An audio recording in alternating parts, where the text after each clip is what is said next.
अगले रविवार को यहाँ पे जो एंटी गोरखा और एंटी गोरखालैंड के लिए जो रैली और जो स्टेटमेंट यहाँ से दिया गया था सिलीगुड़ी से, हम लोग उसी का प्रतिवाद और खंडन करने के लिए हम लोग यहाँ उपस्थित है और थोड़ा बहुत सब्जेक्ट जीके के ऊपर भी है हमारा। और हम लोग क्या कहना चाहते हैं कि ऊपर गोरखा लोग को और यहाँ का गोरखा लोग जो भी है, हम लोग गोरखा बेंगोली और यहाँ पे जितने भी और कम्युनिटीज है, हम लोग अभी तक सब मिलजुल कर रहे हैं। लेकिन अभी थोड़ा जो लीडर लोग, थोड़ा पार्टी का लीडर लोग और संगठन का लीडर लोग अभी उसको भड़काने के प्रयास कर रहा है। जो हम लोगों के ऊपर जो एंटी गोरखा और एंटी गोरखालैंड और एंटी नेशनल जो क्लेम कर रहा है वो लोग उन लोगों को बताने के लिए आए कि हम लोग जब से दार्जिलिंग में है, जब से भारत में है, हम लोग पहले से भारत में हम लोग अपना लैंड के साथ इधर आए हैं और हम लोग का डिमांड जो गोरखालैंड का डिमांड है वो अभी का नहीं है, तो बहुत साल पुराना डिमांड है और हम लोग गोरखालैंड डिमांड को नहीं छोड़ेंगे।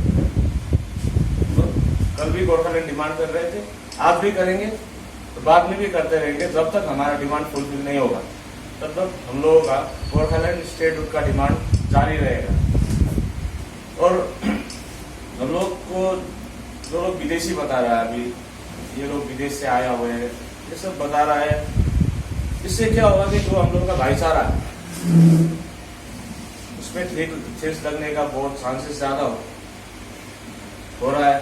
और कम्युनल फाइट जो होता है बंगाली और गोरखा लोग में, वो बढ़ने का चांसेस ज्यादा रहेगा।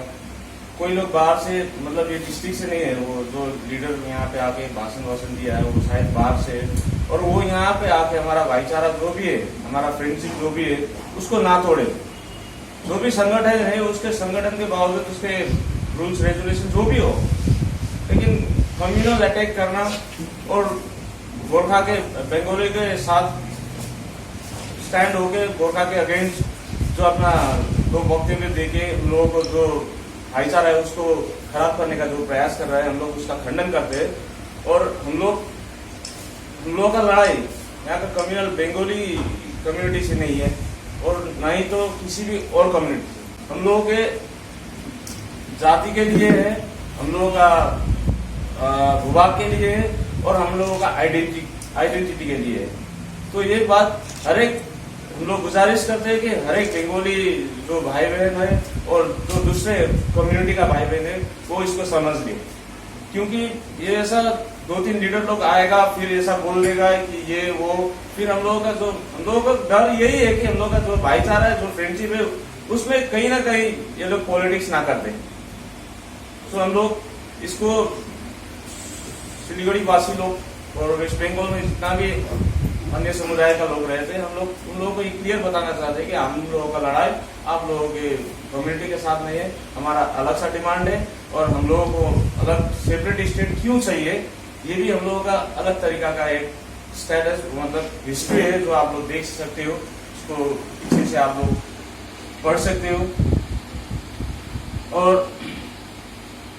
विदेशी बोल के हम लोगों का जिसने भी हम लोगों को चोट पहुंचाया है, मैं उन लोगों को बोलना चाहूंगा कि यदि हम लोग विदेशी है तो, यदि हम लोग विदेशी है तो जब यहाँ पे हम लोग आए थे और हम लोग ने आंदोलन किया था, 80s के आगे में आंदोलन हुआ था, लेकिन मैं उतना दूर तक नहीं जाऊंगा। जब 88 में जब यूनियन गवर्नमेंट ने हम लोगों को इंडियन सिटीजन का गैजेट नोटिफिकेशन निकाल के हम लोगों को इंडियन सिटीजन मान लिया है, तो उसमें दो ही बात आता है कि या तो वो गैजेट नोटिफिकेशन जो गवर्नमेंट ने निकाला हुआ वो फेक है, या तो गवर्नमेंट फेक है, या तो आप जो बोल रहे हो, जो लीडरशिप कर रहे हो, या तो आपको उतना समझ नहीं है कि हम लोग कौन है। तो मैं उन लोगों को बोलना चाहूंगा कि थोड़ा स्टडी कीजिएगा इस विषय पर, और गोरखा लोग कौन है, हम लोगों का जो गोरखा बंगाली या सिलीगुड़ी, दार्जिलिंग, तराई, जो भी कमेंट करना चाहोगे उसके बाद आप लोग कमेंट कर दीजिएगा। हम लोग उन लोगों को ऐसे ही बताना चाहते हैं, रिक्वेस्ट करना चाहते हैं, क्योंकि हम लोग को यहाँ पे हम लोग का डिमांड को लेकर हम लोग का लड़ाई है। हमारा लड़ाई से किसी और को डिस्टर्ब ना हो, ये हम लोग भी सोच सकते हैं, हम लोग भी समझते हैं, लेकिन हमारा डिमांड अलग है। हम लोगों का डिमांड अभी से नहीं है, पुराना है, लेकिन यहाँ से आप लोग आके हमारा डिमांड को डिस्टर्ब कर रहे हो। अभी यहाँ से नहीं, आप लोग बाहर से आके यहाँ पे रैली निकाल रहे हो और वक्तव्य दे रहे हो कि ये वो है, एंटी गोरखा बोल रहे हो, एंटी गोरखालैंड बोल रहे हो, एंटी नेशनल बोल रहे हो। ये हम लोग को हजम नहीं हो रहा है। तो प्लीज जितना भी आप लोग बंगाल में जितने भी आप लोग लीडरशिप कर रहे हो, किसी भी दल से, किसी भी संगठनों से, किसी भी संगठन का कार्यकर्ता हो,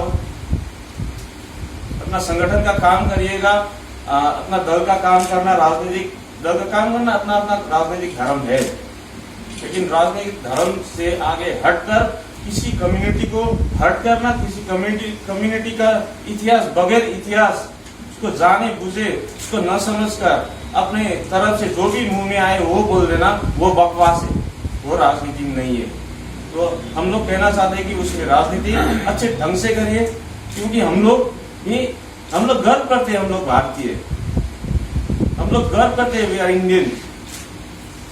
अभी हम लोगों का जो शहीद हुआ था मणिपुर में, वो मणिपुर का जितना शहीद हो रहा था, जब आ रहा था, वो पूरी शहीद पहुंच भी नहीं पाया था कि आप लोग इधर से हम लोग को विदेशी बोल दिया।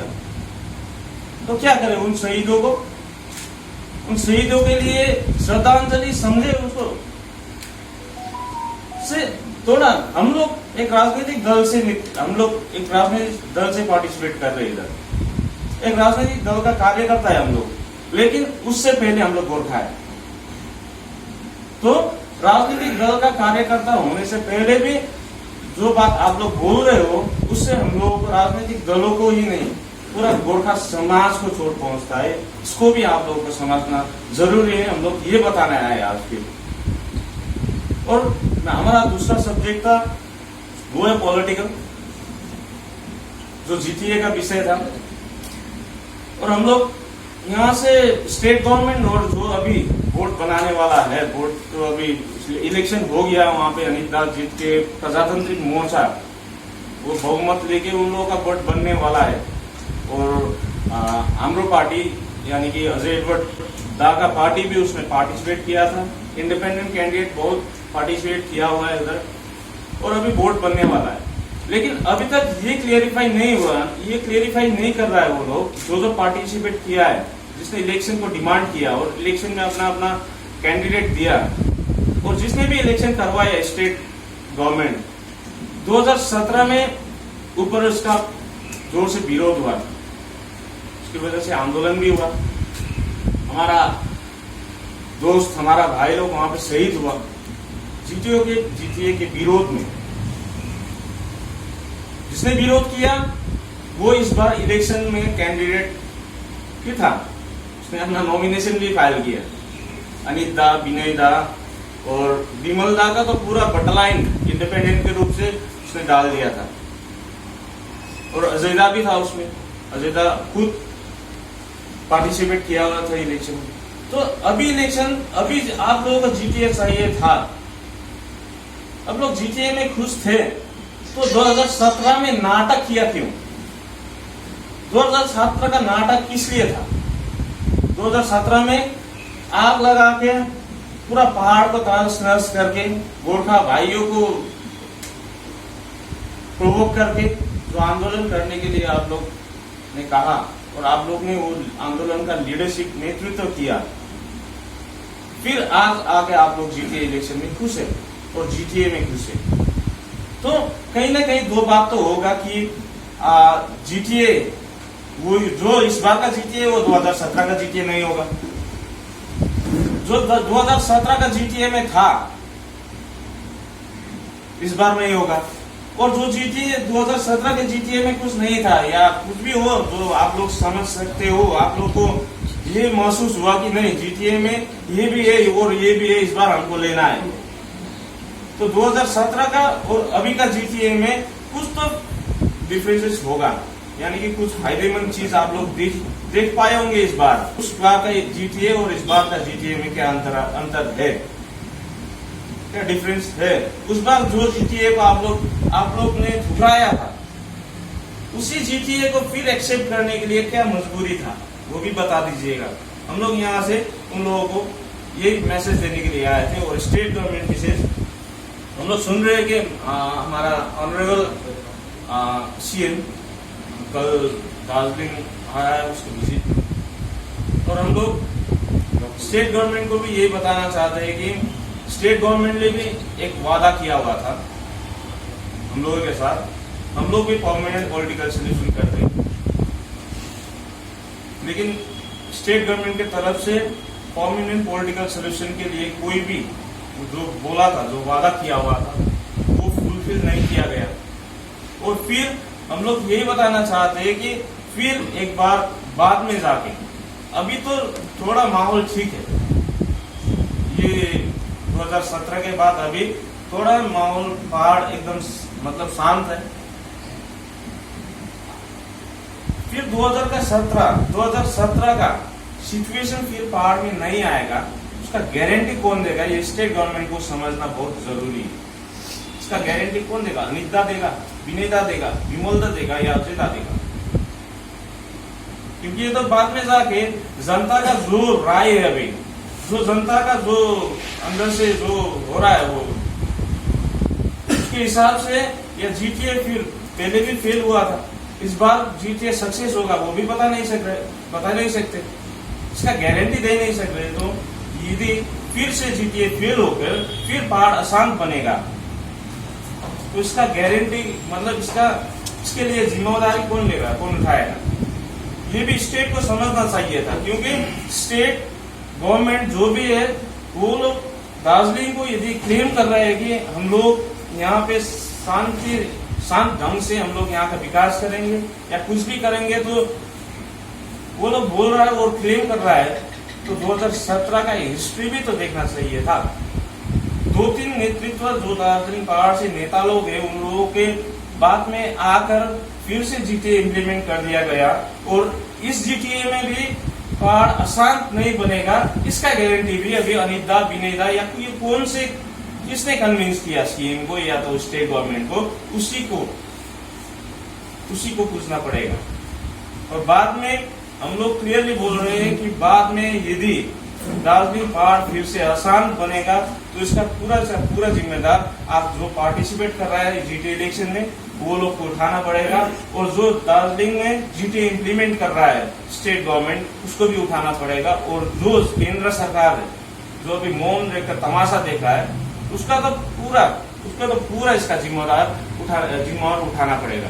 हम लोग ये मैसेज आपके माध्यम से प्रेस मीडिया के मार्फत से स्टेट गवर्नमेंट, हमारा जो ऑपोजिशन पार्टीज है ऊपर दार्जिलिंग में, उसको, और जो जिसने यहाँ पे एंटी गोरखा और एंटी गोरखालैंड और हम लोग एंटी नेशनल बता के जिसने रैली किया था, जिसने 2 बात अपनी रखी थी, उन लोगों को मैसेज देने के लिए हम लोग यहाँ पे आए थे। Thank you. आप लोग तो अलायंस पार्टी है, हम लोग अलायंस कैसा होता है कि हम लोग उसका बीजेपी का जो अलायंस, इंडिया का जो अलायंस है, वो फुल्ली विमल गुरुङ दादा गोर्खा जनमुक्ति मोर्चा है। हम लोग इलेक्टोरल अलायंस है। हम लोग इलेक्शन में उन लोगों को अपना वोट देकर अपना एजेंडा के लिए हम लोग ने उन लोगों को इस बार हेल्प किया था, मतलब अपना मतदान उसको दिया था। इलेक्सन कमिसन अफ इन्डियाले भोट गराउँदैछ, त्यो भोटमा हामी भोट हालेर ल मेकर बनाउँदैछौँ। हामीलाई कस्तो अधिकार दियो? यदि विदेशी हो भने त हामीले अधिकार नदिनु पर्ने हो त। हामीलाई कहीँ न कतै डाउट लाग्छ ती जसले पनि हामीलाई विदेशीको लान्छा लाउँदैछ सिलगढीमा आएर, तिनीहरूलाई कतै न कतै हामीलाई डाउट लाग्छ कि तिनीहरूको बङ्गलादेशी हो कि भन्ने हामीलाई डाउट लाग्छ। किनभने बङ्गलादेश सिलगढीदेखि आधा घन्टाको दूरीमा एउटा बङ्गलादेश बोर्डर छ, हामी एक्सेप्ट गर्नुपर्छ। त्यो हो, हाम्रो दार्जिलिङ पनि सानो जग्गा हो, नेपालसँग सकिएको जग्गा हो। 1952 सालतिर भएको सन्धिले गर्दाखेरि आवत जावत त फ्री छ। त्यसरी नै सिलगढीदेखि आधा घन्टाको बाटोमा पनि बङ्गलादेश बोर्डर छ। हामी सुन्छौँ, हामी सोसियल मिडियाको मार्फत हामी देख्छौँ, न्युजमा देख्छौँ, बङ्गलादेशी घुसबेठी रहेछ, कतै न कतै तिनीहरू हुनु सक्दैन, हामीलाई डाउट छ। 1952 सालमा 50 सालमा जब भारतको संविधान बन्यो त्यतिखेर हस्ताक्षर गर्ने एकमात्र गोर्खा लिडर थिए अरिबहादुर गुरुङ। 1952 देखि 1957 सम्म सिलगढीको चेयरम्यान, म्युनिसिपालिटी चेयरम्यान जज बाबर सुब्बाजी हुनुहुन्थ्यो। उहाँकै विदेशी हो, अरिबहादुर गुरुङ विदेशी हो। उहाँले कुन चाहिँ इतिहास पढ्दैन, इतिहास जानेको छैन आज पढ्नु। इतिहास पढ्नुपर्छ, इतिहासलाई निहाल्नुपर्छ। आज उहाँले जुन एउटा हुन त अब हामी भारतीय गोर्खा हो, हाम्रो संविधानको आधारमा हामीले डिमान्ड गरेका हौँ। उसले त्यो जुन चाहिँ एउटा त्यो गङ्गपोको के भन्ने एउटा कमिटीले गोर्खाल्यान्ड नदे, गोर्खा विदेशी हो भन्दाखेरि भारत सरकारले नदिने कुरा आएन, दे भन्दा दिने कुरा आएन। उहाँलाई कता न कता हामीलाई डाउट पनि छ कि उहाँलाई राज्य सरकारले फिट गरेको। जति बेला केन्द्रको सुरक्षा एडभाइजर दार्जिलिङमा, नेसनल डिफेन्स एडभाइजर दार्जिलिङमा आउँदाखेरि त्यही बेलुका उहाँले प्रोटेस्ट गर्नुको कारण के हो? षड्यन्त्र ठुलो छ, तपाईँले बुझ्नुपर्छ। हामी उहाँलाई फेरि यहाँबाट चेतावनी दिन चाहन्छौँ। बारम्बार यसरी बाटोमा आएर कहिले कहिले त यही तपाईँ एक जर्नलिस्ट आएर पनि भन्छ हामीलाई विदेशी भन्छ। कारण किन? इन प्रेजेन्स अफ नेसनल डिफेन्स एडभाइजरको उपस्थितिमा यस्तो खालको बयान दिँदाखेरि हामी भारत सरकारलाई पनि प्रश्न गर्न चाहन्छौँ। यहाँबाट दार्जिलिङ गोर्खा राष्ट्रिय मुक्ति मोर्चा युथ फ्रन्टको तर्फबाट क्वेसन गर्न चाहन्छु, तपाईँको सेक्युरिटी एडभाइजरको प्रेजेन्समा यसरी हामीलाई गोर्खालाई विभिन्न प्रकारको लान्छना लाउँछ भने तपाईँले पनि चाँडोभन्दा चाँडो यसको समाधान गर्नुपर्छ। हामी कहाँको? हामी भारतको हो कि हामी भारत देशदेखि बाहिरको? जिटिए इलेक्सनमाथि जुन चाहिँ हामीले केस गऱ्यौँ, जिटिए हाम्रो इलेक्सन एउटा कुरा क्लियर हो कि हामीले इलेक्सनमाथि केस गरेको होइन। किनकि यो केस आजको होइन, यो केस 2012 हो, जब सुभाष घिसिङ जीवित हुनुहुन्थ्यो, हाम्रो पूर्व अध्यक्ष, उहाँले गर्नुभयो केस। त्यसले गर्दा हामीले इलेक्सनमाथि केस गरेको होइन। त्यो इलेक्सन आयो, त्यसलाई हामीले स्टेको लागि केस गऱ्यौँ। स्टे अर्डर उहाँ आज इन्डियामा सायद भारत देशमा एउटा प्रावधान, एउटा इलेक्सनलाई कसैले पनि रोक्दैन। त्यसले गर्दा त्यो इलेक्सन भएर गयो, जिटिए इलेक्सन भयो र जिटिए बोर्ड पनि बनिँदैछ। तर हामीले यसको विरोध आजदेखि गरेको होइन र पहिलादेखि गर्दै आएको। जब गठन भयो, जिटिए गठन भयो योभन्दा अगाडि, त्यति बेलादेखि हामी विरोध गर्दै आएको र जबसम्म यसले जातीय आकाङ्क्षा, जातीय हितमाथि काम गर्दैन, हाम्रो आकाङ्क्षा पुरा गर्नु सक्दैन, तबसम्म हामी यसको विरोध गरि नै रहन्छौँ हो। र जबसम्म कोर्टले, हाइकोर्टले यो माथि हाम्रो मुद्दामाथि पूर्ण सुनवाई गर्दैन, जबसम्म यसको सुनवाई हुँदैन, तबसम्म हामी न्यायालयको दैलोमा न्यायालयको न्याय नै पर्खेर बस्छौँ। जिटिए चुनावको निम्ति 277 जना यहाँनिर प्रतिद्वन्दिता गरिरहेको थियो, तर 90 जना जुन चाहिँ हाम्रो पार्टी र भारतीय गोर्खा प्रजातन्त्र मोर्चा अनि तृणमूल गठबन्धनको 45 पार्टीले दिएको होइन। जो हेर्नुहोस्, पोलिटिकल पार्टी भनेपछि कार्यकर्ता धेरै थरीको हुन्छ, जसमा सबैले नोमिनेसन गर्दै थियो। हाम्रो पनि 1-2 जनाले गर्यो, तर 1-2 जना कसैले नोमिनेसन विड्र गर्यो। हामीले चाल पाएर हामीले भनेर पार्टीको आदेश अनुसार उसले विड्र गर्यो भने कतिलाई हामीले पार्टीबाट निष्कासित गर्यो, पार्टीबाट निकाली पनि थियौँ, जसले जिटिए इलेक्सनमा उसले पार्टिसिपेट गर्यो। हाम्रोबाट अहिलेको माहौलमा हाम्रोमा हेर्नुभयो भने निट एन्ड क्लिन हाम्रोबाट जिटिए पार्टिसिपेट गर्ने 1 जना मेम्बर पनि छैन। भनेपछि त्यो स्वतन्त्र उम्मेदवार जितेको फेरि तपाईँको पार्टीमा आउने थियो होइन त्यस्तो। किनभने स्वतन्त्र हेर्नुहोस्, स्वतन्त्र हामीले निष्कासित गरेको हो नि उसलाई। एज अ कि चाहिँ हेर्नुहोस्, अब जस्तै तपाईँको हाम्रो मात्रै कुरा होइन, त्यसमा थुप्रै दलहरू छ। हामीलाई तर यस्तो लाग्दैन जिटिए दार्जिलिङ कस्तो हुन्छ, के हुन्छ उहाँ थाहा छैन होइन। तर जब डिजिएक्सी थियो, डिजिएक्सी फेरि जिटिए आयो, फेरि घस्केर गयौँ, हामी घस्केर गयौँ होइन। अब हिजो जिटिएले गर्दाखेरि, इलेक्सनले गर्दा यहाँ सिलगढीमा हामीलाई विदेशीको नारा लाग्यो आँगनमा। अब सायद फेरि जिटिए फेरि गर्नु भइरहेको थियो, घरमै आएर फेरि विदेशी हो भन्नु बेर छैन, त्यस्तो लाग्छ। तपाईँको केन्द्रसँग त राम्रो गठबन्धन छ, राम्रो रिलेसन छ, तर तपाईँले आज आएर यो कुरालाई यहाँ उठान गर्नुहुँदैछ, जुन चाहिँ तपाईँले केन्द्रसँग पनि मिलेर यो कार्य गर्नु सक्नुहुँदैछ। किन सरकारको आफ्नो पोलिसी हुन्छ, केन्द्र सरकारको आफ्नो मेनिफेस्टो छ। उनीहरूले जुन चाहिँ मेनिफेस्टोमा हाम्रो मुद्दालाई हाल्यो, त्यो मुद्दालाई हामीले सघायौँ। हाम्रो दबाउ, हाम्रो चाप सिर्जना गर्ने जग्गा हाम्रो छ र हामीले गरि पनि रहेको छौँ। पक्षबाट दबाउ दिने कुराहरू हाम्रोबाट छ, चलिरहेको छ। तर केन्द्र सरकारसँग मिलेर गर्ने कुरा भन्दा पनि जब एन्टी नेसनलको कुरा आउँछ हामीमाथि, त्यो चाहिँ केन्द्र सरकारलाई आएको होइन, त्यो चाहिँ मलाई आएको हो नि त। एज अ गोर्खा त्यो चाहिँ मलाई लाग्छ नि त। होइन म यसको लागि पनि म केन्द्र सरकारलाई किन पर्खिरहनु, यसको जवाब दिनु सक्षम छौँ नि हामी गोर्खा, दार्जिलिङको गोर्खा, यो क्षेत्रको गोर्खा, पश्चिम बङ्गालभित्र बस्ने जति पनि गोर्खाहरू छौँ हामी सक्षम छौँ। हामी वी आर इन्डियन्स, हामी भारतीय गोर्खा हौँ भन्नु, हाम्रोमा प्रमाणसहित हामी बोल्नु, बताउनु, पढाउनु हामी सक्छौँ। त्यसले गर्दा यसमा केन्द्र सरकारले किन पर्खिरहनु।